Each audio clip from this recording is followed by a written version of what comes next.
Truth girl. Who qualifies her to put a work on these people? What's up, y'all? It's your girl, Mickey Truth, aka the Queen of Paperwork, and I am back with another video.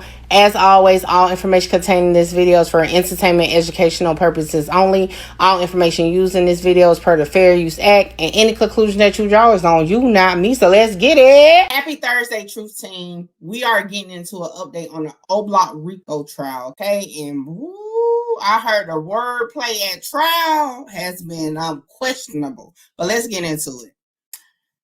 FBI Special Agent Kevin Doyle testified that the feds had only sought the cell phone records of 3 of the suspects. 3? It's 6 of them. Like, what is going on with these prosecutions where they select the phone records? Like, the hell? Now, when I saw that, I'm like, well, hold on. Well, who is 3 people? Because according to the Chicago Sun-Times, they didn't relate the 3 subjects that they actually got phone records from. So I went back to the actual government's proffer, and one of the 3 that they did obtain phone records for was Kenny Mack, aka Kenneth Robertson. And according to page 25, the data from Robertson's cell phone is consistent with Robertson traveling from Parkway Gardens directly to East Oak Street at the time of the murder, then back to Parkway Gardens right after the murder. Okay, so they clarify in that proffer, they got his phone records. Next, TZ, aka Ralph Turbin, per page 29 on that proffer, based upon Turbin's cell phone records, Turbin's other phone calls inside of Montclair and Milani would have likely been video calls as opposed to calls using a telephone number. Okay. Next, now I'm gonna say this is more so questionable, but in my opinion, number 3 will be Los, aka to Carlos Alford, because according to page 33, according to cell phone records and photographs of the car dealership employee text messages at 4:35 p.m., approximately 9 minutes after the murder, Alford texts the car dealership employee that Alford was on his way to return the car to the dealership. This is why I say this is more so my opinion, because some people could argue that they're referring to the employees' phone records. I really think they're referring to Los's phone records. Okay, but again, that's my opinion. All right. Now, I'm confused, right? Because according to the testimony of this federal agent, they had concerns about the safety and security of witnesses cooperating with the investigation. That is the reason they're giving why they didn't pull all cell records of all 6 defendants.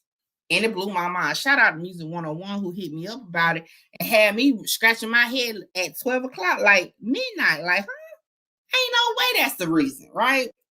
Now, probable cause. I mean, you got to have it. You have to have probable cause to obtain any type of search warrant, any type of anything. So, how do you only have probable cause for half of the defendants, but not the other half? Or why would you have probable cause but not utilize a search warrant? Y'all already know where we about to go. We about to go down the mind of Mickey Truth. Let's put this shit together, okay? Let's take a look at this particular portion of the proffer, right? It says, while Turbin and Weekly were both still inside Milani, Turbin placed at least 1 phone call to alert others, including the named defendants, that Weekly was inside Milani. That's probable cause, right? Because you're saying one of your defendants called other defendants that's included in this indictment while Weekly was in the store. Rest in peace to FBG Duck, by the way. Now, according to the Fed proffer, Chrysler 300 occupants was Robertson, Thomas, Liggins. Ford Fusion occupants was Alfred, Smart, and Rawls. Rest in peace to him. For those who don't know, that is Zelmana. Who received the call? Page 2, right? It states, as a result, as set forth in further detail below, Turbin made at least 1 phone call inside of Milani Boutique to Weekly's rival gang members to come downtown to kill Weekly. All right. And this is outlined in that same proffer, okay? And it said that Smart ran across a parking lot away from where Alfred's black Ford Fusion was parked and ran up a flight of stairs. Smart ran past a group of 3 people by the stairwell, which included Roberson. Roberson then turned and ran up the stairwell after Smart. After a few minutes, Smart ran down the stairwell wearing different clothes, dressed in all black. Thomas ran down next, dressed in all black, including a black striped Adidas jacket, and putting a black baseball cap onto his head, followed by Roberson, who's wearing the same clothes he was wearing when he went up the stairs.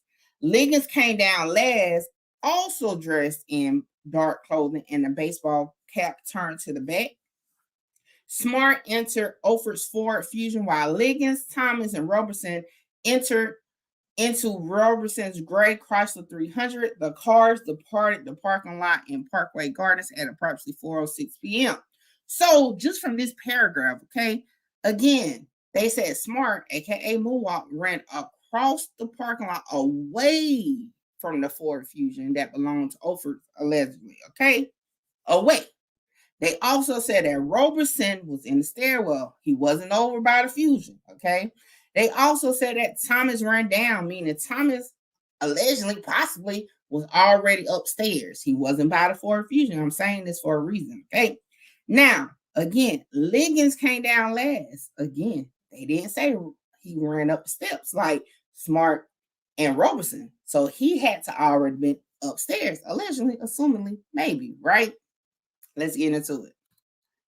Based on the Fed's proffer, it can be assumed or alleged that whoever received the call, okay, quote, quote, or order, quote, quote, was in the Ford Fusion or near the Ford Fusion.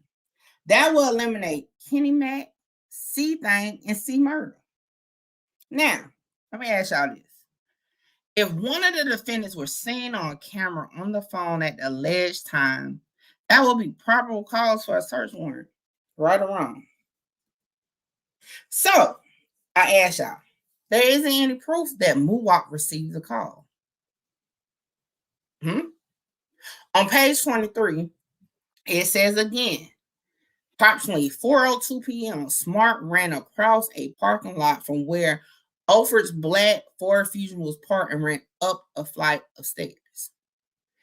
If it was evidence that Muwop received the phone call, whether it was video or possibly testimony or statement, right?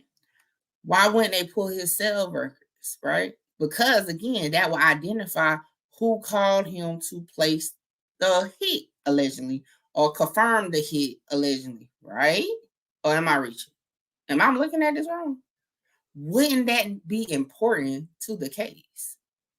To have that, because again, I'm going too far. Let's keep going.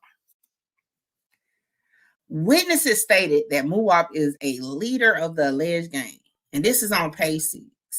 Corroborator 1, Corroborator 2 may testify that defendant Marcus Smart began to emerge as a leader within Oblock after Bennett was murdered. That's probable cause right here. This is a Rico case, and an alleged defendant is one of the leaders, and you don't think that's probable cause? Maybe it's different in Illinois. I don't know. Now, maybe they forgot, but it's an Oblock Rico. According to the federal agent, it says there have been retaliation against witnesses in the past associated with this group, Doyle added. Now, of course, the article goes on to say he didn't have time to verify exactly who he was talking about, right? However, the defense attorney was like, hey, you're referring to Oblock members, okay? That's the center of this case for one, because again, it's an Oblock Rico. But I want to read that sentence one more time. There had been retaliation against witnesses in the past associated with this group. Okay. Now, what I took from it, y'all let me know in the comments, is the witnesses are associated with Oblock. What y'all think? There had been retaliation against witnesses, okay, in the past associated with Oblock, which is the group. It's the Oblock Rico. Is said witness an Oblock member or not? I don't know. An Oblock associate? I don't know. But that's what my mind going. Y'all let me know in the chat what y'all think. Now, I'm going to tell y'all the truth.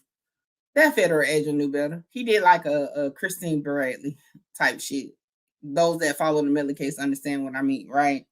Now, the attorney for Thomas said he wasn't informed of the details of the controversial testimony like the other lawyers, okay?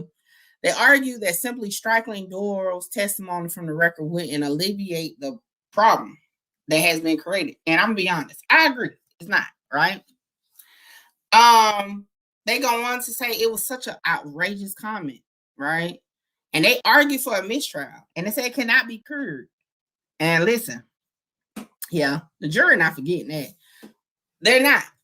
Future jurors not gonna forget that was said and posted all on different news sites, right?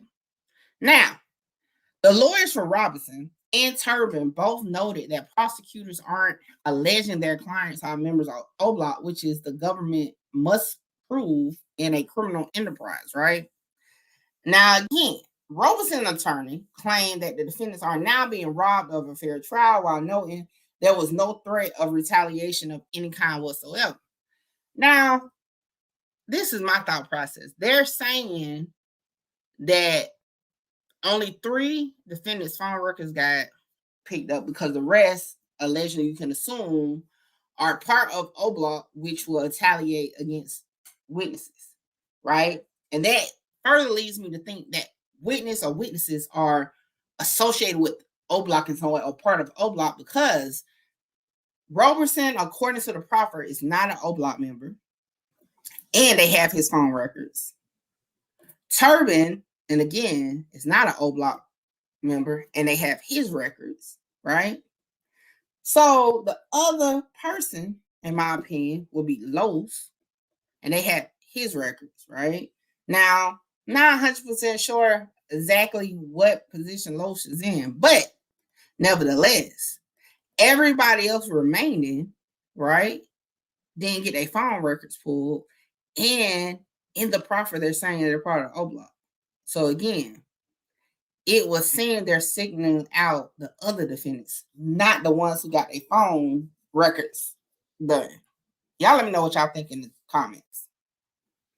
Now, before y'all get to saying this, okay, the alleged call about C-Thang was after the movement in Oblock, and that's on page 27-28. And it says Turbin asked someone that he was speaking to on the phone, what's C-Thang number? And went on to tell the person to whom Turbin was speaking to, have C-Thang call Turbin. Multiple witnesses are expected to testify that C-Thang is Dante Banks Jr., the older brother of individual E. And if y'all pay attention, this is all on the alleged recording from the security officer inside the store, which is after the fact, after the alleged people from Oblock, okay, was traveling towards that area. So, again, who was the call made to? Now, did the call go to C-Thang? According to, again, the Chicago Sun-Times, it says, during the lengthy arguments, Assistant U.S. Attorney Jason Julian explained that authorities didn't seek Thomas' phone records because they didn't want to out the witness. So, is the who on that one phone call the witness? Because according to the proffer, it says, as a result, as set forth in further detail below, Turbin made at least one phone call inside of Milani Boutique to Weekly's rival gang members to come downtown to kill Weekly. So if that one phone call went to the rival gang, who is allegedly Oblock, you mentioned one of the defendants in the case, right, that you're alleging is a member of Oblock, then you're saying on record that you did not pull his records, his phone records, because you didn't want to out the witness. So does that mean he was the one who received the phone call from the person who was called by Turbin? Question mark. Y'all let me know what y'all think in the chat. So I ask y'all, did the feds just out their own witness? Based on the Fed's testimony on record, the witness will be listed on Thomas' phone records. Could that be why they said it will be retaliation against this witness? Could it be that Thomas got the call, then informed Smart? I mean, yell it out the window, maybe, call the phone, whatever, made a signal, I don't know, right? Because they allege they have a video of Smart running to the apartment to get ready to go on the alleged hit. So he was informed somehow, but you're saying that Thomas' phone will reveal the witness. I don't know. Something ain't adding up. Or isn't adding up. It's just didn't add up to the way YouTube's trying to make it add up. Y'all let me know in the comments. Hey, there goes the confirmation, okay, that if they get found guilty, it will be an appeal process. Because all attorneys for each defendant, okay, asked for a mistrial due to the concerns over FBI agent testimony about alleged witness retaliation. But the judge, okay, rejected the request, opting instead to strike the agent's comments from the record and instruct jurors to disregard them. Not going to happen. You just signal out, okay, by this testimony, 3 defendants, okay? You indirectly but directly said, yes, they are Oblock members who do retaliate against witnesses, okay? That's already done. I still have the same question. Why would you have probable cause for records but not request them? According to this statement in the article from Chicago Sun-Times, Julian insisted that he told the defense attorney he was going to ask why the FBI hadn't sought certain phone records, knowing he was using the testimony to push back on claims the government lacked certain cell phone evidence. Okay, as the judge shot down the motion, she seemed more concerned with getting the slow-moving trial on track. And again, she stated, according to this article, I don't see that one comment as raising to the level of a mistrial. Well, in my opinion, I definitely do, because again, this is a Rico case, okay? A Rico case. You just directed the jury to know that half of them is actually connected to Oblock, and they may retaliate against witnesses. I'm just saying. Let me know what y'all think in the comments. Now, I do want to end on this note. Who is individual G? Because on page 33, witness 6 identified individual G in photos as an alleged Oblock member. After offer instructed witness 6 to take him, Smart, and Rawls, I know I probably said that wrong, okay, to individual G's house, the 3 did not speak for the remainder of the ride. And that's on page 33. And I say, who is individual G? Because I paid attention to something. Most of the individuals, whether it's A, B, C, or whatever, their names are listed. At least their nicknames. Of course, for the individual E, I believe, right? They don't say their name or their nickname, but they definitely give enough details around it where you can assume who it is based off Dante Banks being his brother. However, is no details around individual G. Now, again, that don't mean he's a witness or she's a witness, but it definitely leave your mind to wonder a little bit. But again, doesn't have no concrete, just wondering.